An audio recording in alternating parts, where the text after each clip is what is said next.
It's such a shame that Starmer has gone in so big on all that went on at Partygate, because now it's not an original phrase, unfortunately, it's being used all over the papers, but it's worth repeating. He's been hoist with his own petard, and now I think he is the victim of circumstance over which he has no control. What he's had to say is that if he is fined for what he did, he will resign. And and if he resigns, the woman they said wasn't there, Angela Rayner, she might have to go too.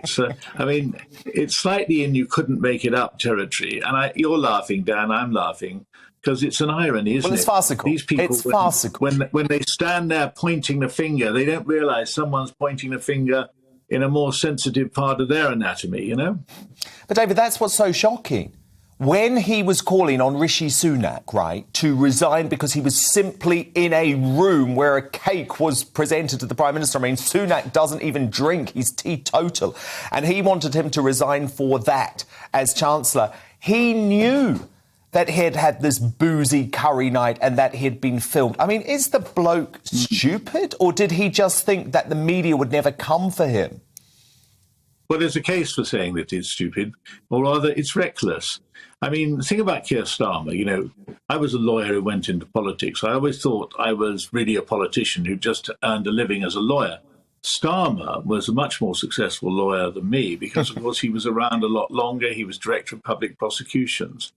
And I've always thought one of Starmer's problems is that he's more of a lawyer than he is a politician. But how could he, as a proper lawyer, not realise how he was actually holding out his wrists and inviting someone to handcuff him?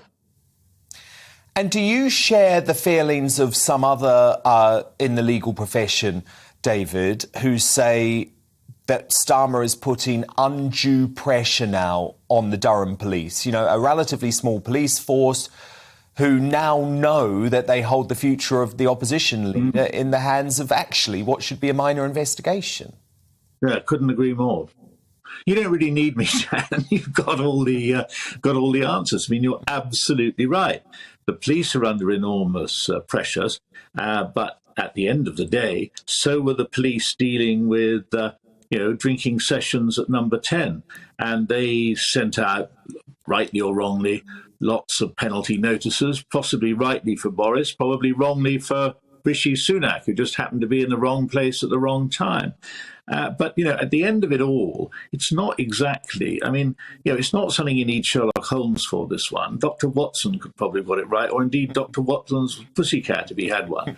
Because the reality of this is that Starmer is caught bang to rights. And every time they've tried to explain it, they've lied. This was not just, oh, gosh, what a hard day we've had. Can't get anything to eat. Oh, let's send out for a curry. It was booked in that they were going to do that. Now, it's ludicrous, of course, that people at the end of a hard day can't sit together and have a meal, but those were the rules. And Starmer went along with those rules. Personally, I think a lot of this lockdown stuff was crazy, but that's a subject for another night. But while the rules were what they were, only a fool is going so blatantly to ride a coach and horses through them, whilst complaining that other people have done something similar, because it just invites exactly what's happening to him now. And his leadership hangs by a thread tonight.